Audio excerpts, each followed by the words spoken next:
말씀 신약성경 마가복음 4장 30절부터 32절까지 말씀 보겠습니다. 신약성경 마가복음 4장 30절부터 32절 말씀, 30절 31절 제가 읽고 마지막 32절은 합독하겠습니다.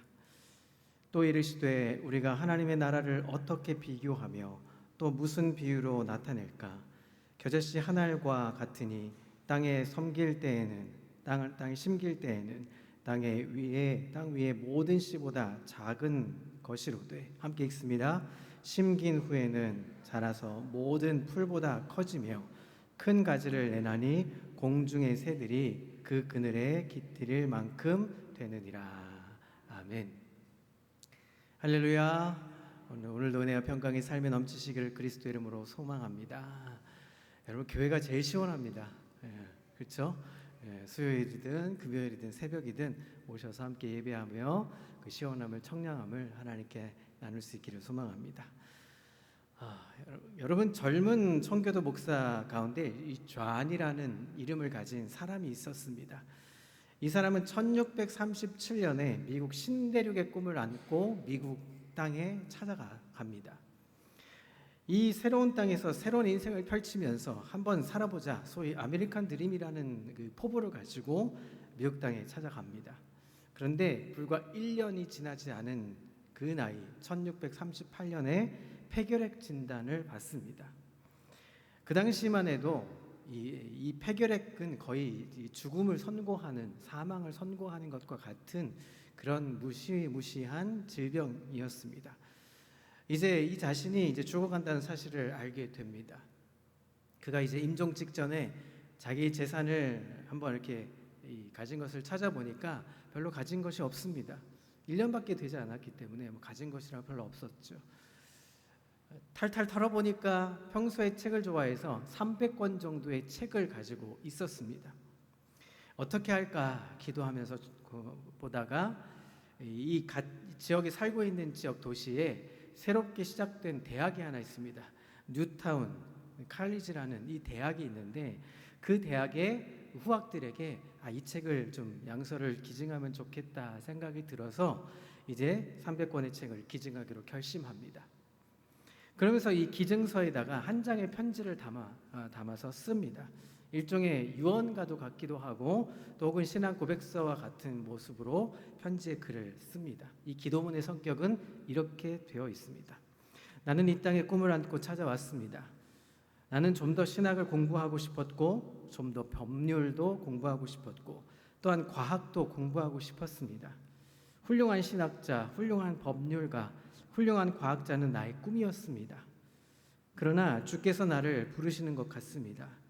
이 땅에서 다하지 못한 꿈, 이것을 나의 후배들을 통해서 이루어질 것을 기대합니다. 내가 학교에 제공하는 이 책을 통해서 나는 훌륭한 신학자, 훌륭한 법학자, 훌륭한 과학자들이 이 대학에서 길러져서 이 땅을 풍성하게 하고 인류에 기여하는 위대한 거인들이 나타날 것을 기대합니다.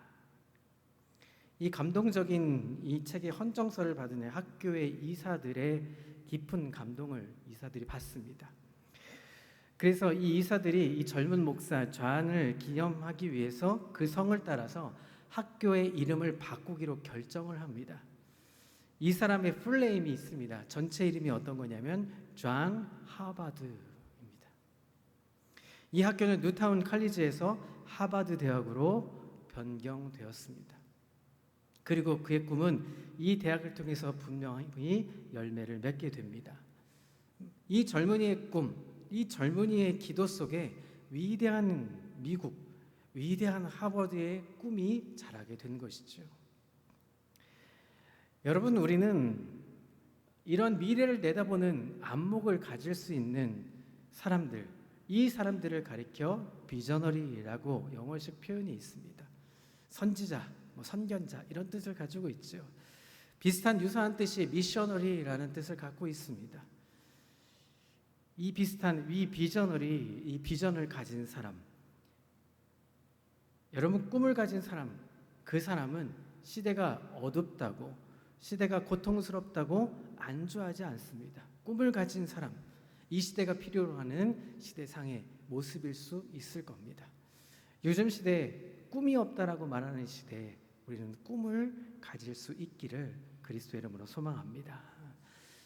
자, 이제 예수님께서 12명의 제자들을 부르셨을 때 예수님은 이들을 단순히 이들을 통해서 뭔가 써먹어보자 이런 뜻으로 제자들을 부르시지 않으셨습니다.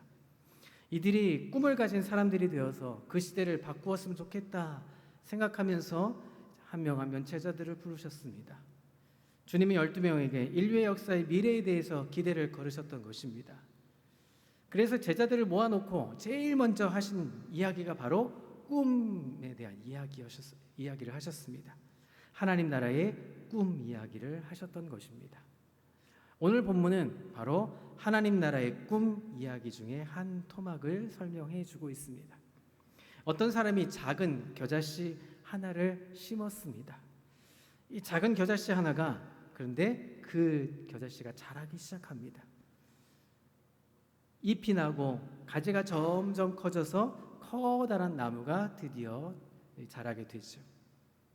가지가 펼쳐지게 되고 그 펼쳐진 가지 울창한 나무가 되었을 때 새들이 날아와서 둥지를 틉니다.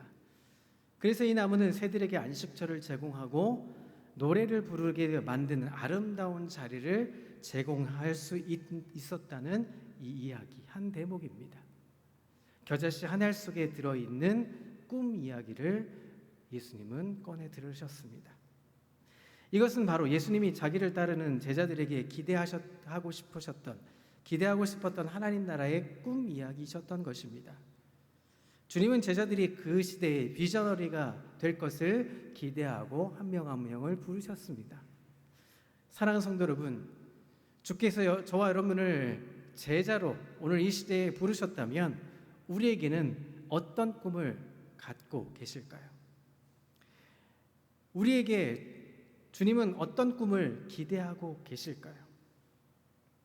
우리가 어떻게 이 시대에 주님이 기대하시는 비저너리로서 꿈을 가진 사람으로서 우리가 어떻게 살 수 있을까요?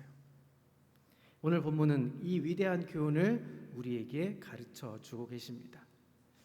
첫 번째로 하나님이 쓰시는 그런 꿈을 펼치는 사람이 되려면 첫 번째로 제일 중요한 것이 있습니다. 그것은 우리의 작고 고통스러운 현실을 부끄러워하지 말아야 한다는 것입니다.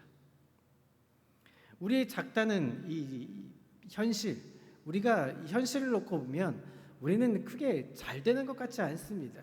뭔가 이 돈이 많이 벌려지는 것 같지도 않고 그렇다고 해서 그렇다고 또 잘 못 사는 것도 아닌 것 같고 어떻게 보면 잘 사는 것 같기도 하고 어떻게 보면 못 사는 것 같기도 하는 이 삶의 현실을 들여다보면 우리는 좀 작게 보이기도 합니다. 그리고 삶의 현실은 살다 보면 고통스럽고 그리고 힘들고 어려워지는 현실을 맞닥뜨리게 되죠. 그래서 이 현실을 마주하게 되면 우리는 점점 작아지게 되고 부끄러워지는 삶이라고 이야기할 수밖에 없습니다. 그런데 오늘의 현실을 부끄러워하지 말라고 오늘 성경은 이야기해주고 있습니다. 왜냐하면 모든 위대한 것은 작은 것에서부터 시작되기 때문입니다. 그리고 모든 위대한 것은 반드시 시련이라는 과정을 겪도록 되어 있다는 것이죠. 예수님의 제자들이 처음에 예수님을 따라가기 시작했을 때 굉장히 큰 기대감을 가지고 있었습니다. 여러분, 예수님 당시에 최고의 슈퍼스타가 있었습니다. 그 당시에 슈퍼스타 누구였을까요? 예수님이었을까요? 아니었습니다. 예수님보다 더 슈퍼스타가 그 당시에 있었습니다. 요한이라는 사람이었습니다. 세례 요한, 그는 그 시대에 당대의 슈퍼스타로 군림했을 만큼의 그런 영향력이 있던 사람이었습니다. 팔레스타인 땅을 살고 있는 주변에 이 사람의 영향을 받지 않은 사람이 없을 정도로 대단하게 영향력을 주고 있었던 사람이었습니다. 각처에서 각 지방에서 수많은 사람들이 몰려와서 이 사람의 설교를 듣고 죄를 인정하고 요단강에서 들어가서 세례를 받았던 장면들이 있었습니다. 굉장히 영향력이 있던 사람이었죠. 그런데 요한은 어느 날 이런 이야기를 하기 시작합니다. 나보다 더 위대한 사람이 내 뒤에 오실 것이다. 나는 그분의 신들매를 풀기도 감당할 수 없다. 그는 흥하여있고 나는 쇠하여야 하리라. 도대체 이 위대한 슈퍼스타가 누구를 말씀하고 있는 걸까요? 드디어 예수님이 전면에 등장하시기 시작합니다. 요한은 예수님을 소개한 후에 역사의 무대 뒤로 서서히 사라집니다. 그래서 요한을 따르던 사람들, 이제 그 사람들까지 이제는 예수님을 따라가기 시작합니다. 자, 예수님 굉장한 기대감을 품고 이제 예수님을 따르기 시작했죠. 그런데 예수님을 따라다녀 봤는데 별로 큰 사건이 일어나지 않는 것 같습니다. 몇 건의 작고 큰 기적들은 행하는 모습들은 보였지만, 예수님이 행하신 기적 때문에 바리새인들이 막 들고 일어나기도 했지만, 그런데 그렇게 큰 영향력이 있어 보이지 않습니다. 오히려 부정적이고 그리고 아주 어렵게 만드는 상황을 전개하기도 하고, 그리고 쫓겨나기도 하죠. 전도를 해보았는데 별로 믿는 사람들이 별로 없었습니다. 이 똑같은 사건을 다루고 있는 이 겨자씨의 한 알의 비유를 다루고 있는 이 병행 구절이 있습니다. 누가복음 13장을 읽어보시면 이 사건 직후에 제자들이 나와서 이렇게 질문을 합니다. 선생님, 아무리 전도를 하려고 해도 적은 숫자밖에는 따라오지가 않습니다. 왜 그럴까요? 예수님과 제자들, 일단의 무리들, 그들의 영향력은 아주 작고 왜소했습니다. 큰 사건이 일어나지 않았습니다. 반대와 핍박은 더 심각해져만 가는 것 같습니다. 심지어 예수님의 가족들까지도 예수님을 반대하는 것처럼 여겨졌습니다. 과연 승산이 있느냐? 예수님을 따르는 것이 무슨 큰 사건이 있을 수 있느냐? 제자들은 패배주의와 비관론에 빠져들기 시작했습니다. 바로 그 시점에 제자들을 모아놓고 예수님께서 하신 이야기가 바로 하나님 나라의 꿈 이야기였습니다. 왜 그러셨을까요? 겨자씨는 자라난다. 겨자씨는 작다. 그러나 이 작은 것이 전부가 아니다. 이 작다는 현실을 우리는 부끄러워할 필요가 없다. 왜냐하면 우리에게는 미래가 있기 때문이다. 주님이 이런 교훈을 지금 하고 계시는 것입니다. 여러분, 한국 사람들이 어떤 설문조사에서도 그런 이야기가 나왔는데요. 이 조그만 나라에서 태어나서 그런지 이름을 붙일 때 굉장히 큰 이름들을 붙입니다. 그래서 큰 것들을 좋아한다고 합니다. 작은 것보단 큰 것, 작은 차보다는 큰 차, 이런 차들을 선호한다고 하죠. 그래서 우리나라 이름부터 뭐라고 합니까? 세계에서 유례가 없습니다. 세계에서 우리나라처럼 위대한 나라의 이름을 갖추고 있지 않습니다. 우리나라 국호가 대한민국입니다. 대한민국이죠. 우리나라 최고 수반인 누구입니까? 뭐라고 부릅니까? 대통령이라고 부릅니다. 학부는 뭐라고 하죠? 최고의 상하의 탑이라고 불려지는 학교? 대학교, 대학원. 우리나라에서 외국에 파송하는 그런 외교관들이 있습니다. 대사. 한국의 모든 길들은 뭐라고 부르죠? 대로. 무슨 대로. 소로는 찾아보기 어렵습니다. 그만큼 우리나라는 대자를 쓰기를, 큰 것을 좋아하는 그런 민족성이 있습니다. 오죽하면 술을 파는 술집도 뭐라고 부릅니까? 예전에 대포집이라고 부를 만큼 큰 대자를 쓰는 경우들이 많았다 하죠. 어떻게 보면 열등감일 수도 있고, 어떻게 보면 보상 심리일 수도 있는 이 대자를 쓰는 이 민족이 바로 우리 민족이라고 합니다. 그래서 우리는 작은 것들을 비하시키기도 하고, 작은 것을 감추려고 하고, 작다는 것을 무시하려고 합니다. 작은 것은 무시하는 경향이 있죠.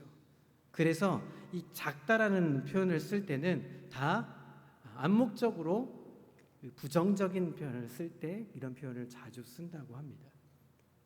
그런데 사실 작은 것이 얼마나 중요합니까? 작은 것을 소유를 하게 되면 아주 비극적인 일이 닥쳐집니다. 작은 것 하나 때문에, 나사 하나 때문에 대교가 무너지기도 하고요. 그 작은 것들의 일들을 소홀히 했기 때문에 건물이 무너지기도 합니다. 비극적인 일이 일어나죠. 작은 것을 소중히 할 때 큰 것들이 일어나게 되는 것처럼 작은 것은 결코 부끄러워할 일이 아니다는 것이죠. 이 작은 것을 소중하게 여기는 것, 그리고 작은 것 속에서 미래를 내다볼 줄 아는 안목이 필요한 것입니다. 자, 예수님이 제자들을 모아놓고 12명이라는 사람들을 불러놨는데 이 12명이 점점 비관적이고 그리고 절망 속에 빠져들기 시작합니다. 그들에게 겨자씨 한 알의 이 꿈 이야기를 하신 이유는 과연 무엇이었을까요? 모든 위대한 것은 작은 것부터 시작한다. 그리고 그 모든 그 과정이 거쳐야만 비로소 어느 날 갑자기 커져버리는 것이 아니라 그 모든 시련의 과정들을 거칠 때, 과정이 있을 때 결국은 큰 것들로 만들어진다. 그래서 오늘 본문에 들어가기 직전에 예수님이 또 하나의 비유를 말씀하셨습니다. 마가복음 4장에 우리가 읽지 않은 30절 이전 26절부터 29절은 하나의 비유가, 이야기가 등장을 합니다. 자, 26절 함께 26절부터 29절 천천히 함께 읽습니다. 시작. 또 이르시되 하나님의 나라는 사람이 씨를 땅에 뿌림과 같으니 그가 밤낮 자고 깨고 하는 중에 씨가 나서 자라되 어떻게 그리 되는지를 알지 못하느니라. 땅이 스스로 열매를 맺되 처음에는 싹이요 다음에는 이삭이요 그 다음에는 이삭의 충실한 곡식이라. 열매가 맺으면 곧 낫을 대나니 이는 추수 때가 이르렀습니다. 자, 열매를 거둬들이기 위해서 과정을 거쳐야 한다고 말하죠. 그 이야기를 하시기 위해서 먼저 이 선행하는 이유 속에 씨가 자라나는 과정을 설명하고 계십니다. 처음에 뭐가 시작됩니까? 싹이 납니다.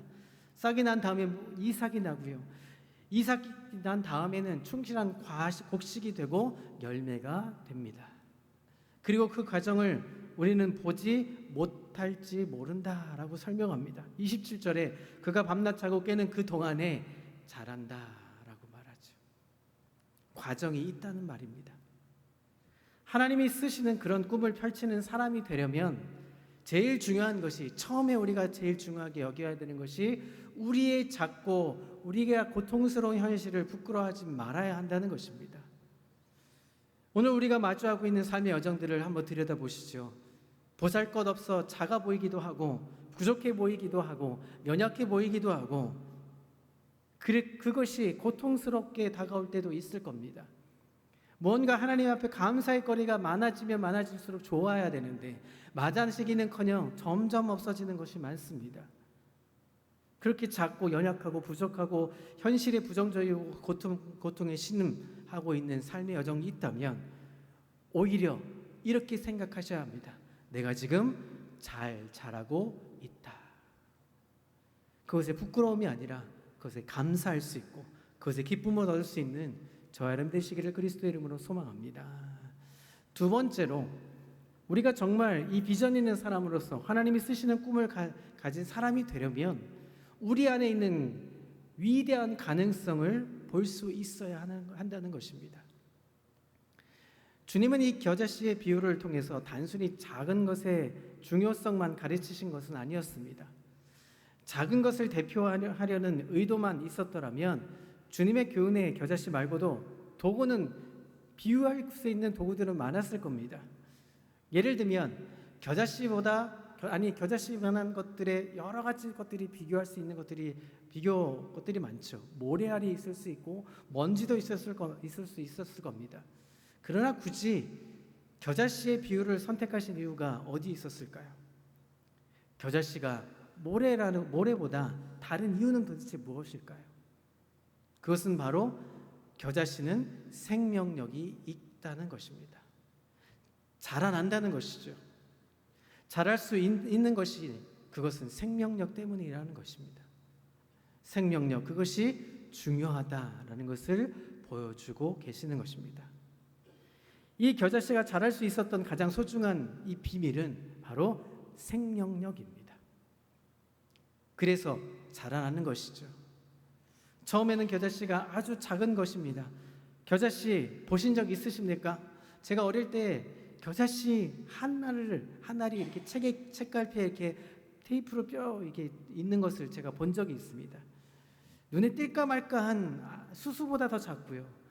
이 생물학적인 이 크기는 어느 정도냐면 크기가 직경 1mm, 그리고 무게는 1mg 채 안 되는 크기라고 합니다. 눈에 이게 돋보기를 대고 봐야 보일 정도의 작은 씨입니다. 이렇게 작은 씨, 눈에 보일지 말지 할 정도의 작은 씨가 이제 땅에 심겨지면 자라기 시작합니다. 평균 키가 어느 정도까지 자라냐면 1.5m까지 자란다고 합니다. 그리고 어떤 겨자씨의 종자들에 따라서 3m까지 자라는 겨자도 나무가 있다라고 합니다. 엄청난 거죠. 거기에 가지를 펼치고 새들이 날아와서 안식처를 만드는 이 위대한 나무로서의 성장하는 것. 이 작은 겨자씨, 눈에 띌까 말까한 이 작은 겨자씨 하나가 결국은 자라서 어떻게 되면 큰 나무가 되죠. 무엇 때문입니까? 생명력 때문입니다. 도대체 주님께서는 무엇을 이야기하시려고 이 겨자씨의 비유를 하셨을까요? 겨자씨의 생명력을 말씀하신 것입니다. 주님은 그것을 복음의 생명력에 비유하고 싶어 하셨습니다. 복음의 생명력, 여러분 복음이 무엇일까요? 복음이란 예수 그리스도 그 자신을 이야기하십니다. 예수님이 바로 굿뉴스가 되고 예수님이 바로 복음이신 것입니다. 예수님이 생명이시고 예수님이 능력이신 것입니다. 여러분 아마 예수님의 제자들은 예수님을 따라다니면서 이런 불평들을 했을지 모릅니다. 예수 따라다녀 봐야 뭐 얻어지는 게 없구나. 아니 오히려 예수님 따라다녀 봐야 욕만 바가지로 먹고 이 피곤과 그리고 핍절이 아주 심해서 도대체 생기는 건 없는데 뭐하러 이렇게 다니냐. 그런데 여러분 예수님을 과소평가해서는 안 됩니다. 예수님은 기독교의 최대의 자산이시고 우리의 최대의 자산이고 우리의 인생의 꿈이고 우리의 인생의 소망이고 우리의 반석이시고 우리의 능력이시고 우리의 모든 것 되시는 분이 바로 예수님이십니다. 그것은 예수님이 모든 것 되신 것을 우리가 믿을 때 가능한 일입니다. 예수님 붙들고 있으면 모든 것이 이루어지는 것이죠. 하늘과 땅의 모든 권세를 내게 주셨다 말씀하신 예수님, 11명의 이 안 되는 제자들을 향해서 예수님이 그 남기고 싶은 교훈, 그것은 무엇이었습니까? 가서 모든 족속으로 제자를 삼아 모든 세계 곳곳에 다 세상을 비추어서 세상을 바꾸어라. 그것에 너희가 비저너리가 되고 그것에 너희가 나아가서 복음을 제시할 수 있는 멋진 하나님의 사람들이 꿈꾸는 사람들이 되어라. 아니 어떻게 그것이 가능합니까? 마지막에 어떤 말씀을 하십니까? 볼지어다 세상 끝날까지. 그리고 뭐라고 말씀하십니까? 내가 너희와 항상 함께 있으리라.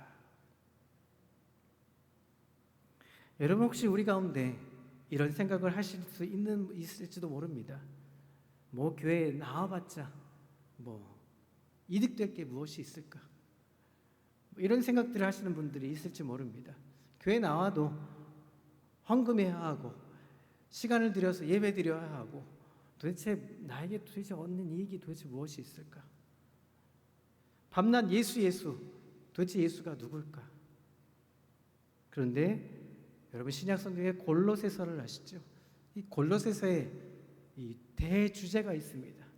단일 메시지입니다. 탈탈 털어서 골로새서의 핵심 단어는 이런 겁니다. 예수가 모든 것이다. 예수면 충만한 것이다.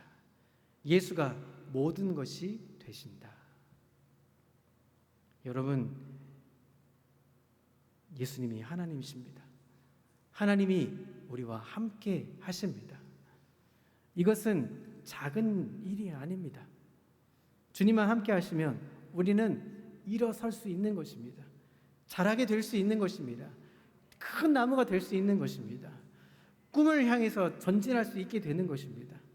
낙심하고 좌절하는 순간이라도 그 시련의 고통을 넘어서서 하나님께서 우리와 함께 하심에 큰 일을 보여주시는 것입니다. 어떤 사람들은 때로는 직장을 잃어버릴 수도 있습니다. 어떤 사람들은 수입이 점점 줄어들 수도 있습니다. 또 어떤 사람들은 미래가 불투명해질 수도 있습니다. 그러나 여러분, 예수님이 우리와 함께 하십니다. 그러면 어떻게 합니까? 예수님이 함께 하시면 모든 것들이 일어날 수 있는 것입니다. 예수님이 함께 하시면 우리는 비전원이로 꿈을 가진 사람으로 살게 되는 것입니다. 비전이란 무엇일까요? 미래를 볼 수 있는 능력, 오늘 현실이 고독하고 고통스럽고 힘들고 날씨는 더워서 짜증만 나고 그리고 가물어서 지금 논밭은 쩍쩍 갈라지고 도대체 내일이 보이지 않을 때 우리는 무엇을 해야 합니까? 그 부족한 것 속에서 미래를 내다볼 수 있는 안목을 우리가 가져야 하는 것입니다. 하나님 우리에게 위대한 가능성을 보여주십니다. 우리가 기도할 때 하나님이 함께 하실 때 그것을 넘어서서 하나님의 위대한 것으로 우리에게 보여주시는 것입니다. 여러분, 복음서를 보시면 예수님께서 간질병 걸린 어린 아이 하나를 데리고 제자들이 씨름을 하다가 고치려고 해봤는데 고치지 못하고 예수님께 데리고 나온 사건이 있습니다. 거기 예수님이 오셨죠. 제자들이 예수님께 이렇게 말합니다. 예수님, 우리가 어찌해서 이 어린아이를 도울 수 없었습니까? 우리가 왜 고칠 수가 없었습니까? 예수님은 하시는데 왜 우리는 할 수가 없습니까? 그때 예수님이 대답하셨습니다. 아주 간결한 대답입니다. 너의 믿음이 적다. 믿음이 없다고 하시는 것이 아닙니다. 예수님을 향한 어떤 믿음도 있습니다. 어떤 유형의 믿음이라도 있습니다. 따라다니기도 했습니다. 예수님 붙잡고 다니고 예수님 찬송도 했습니다. 찬송하며 고백하기도 합니다. 그런데 너의 믿음이 적다라고 말씀하셨습니다. 그 다음에 무슨 얘기를 하셨습니까?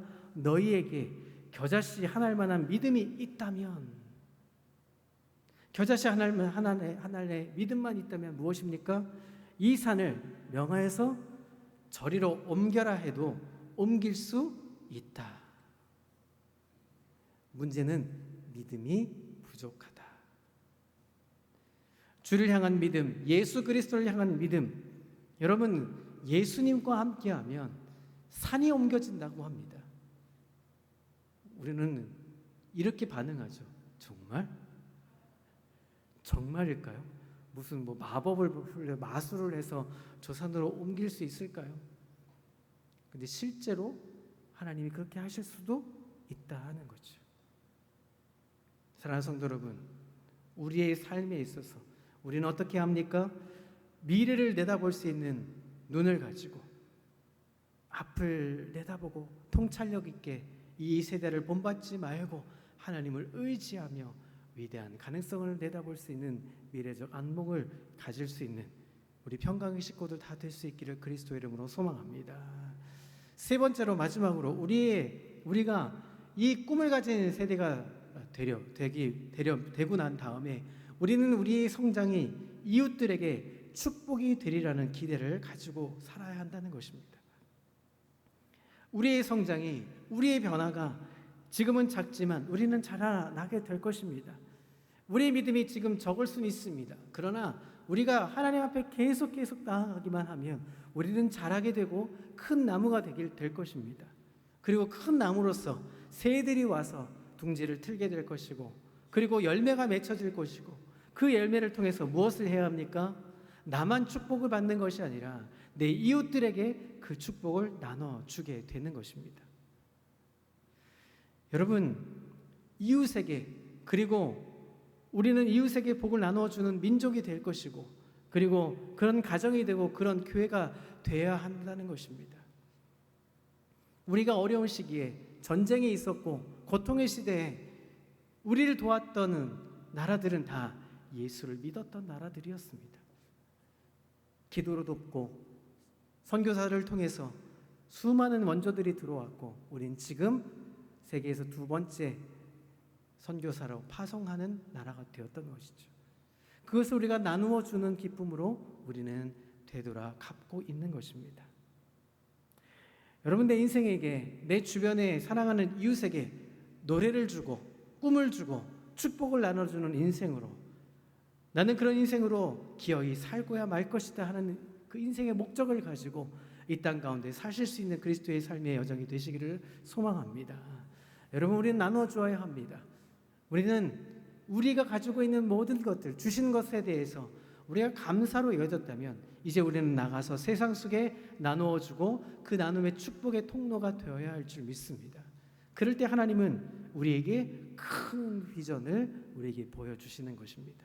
그러기 위해서 우리는 청년들이 나가서 선교를 하는 것이고, 그러기 위해서 우리 세계 곳곳에 있는 나라들 위해서 기도하는 것이고, 그러기 위해서 우리는 143가정의 미성도 이 정도 종족들을 입양해서 사역을 하는 것이고, 그러기 위해서 우리 합동 파송 선교사님들을 향해서 우리의 물질을 들여서 우리의 기도를 통해서 헌신하게 되는 것입니다.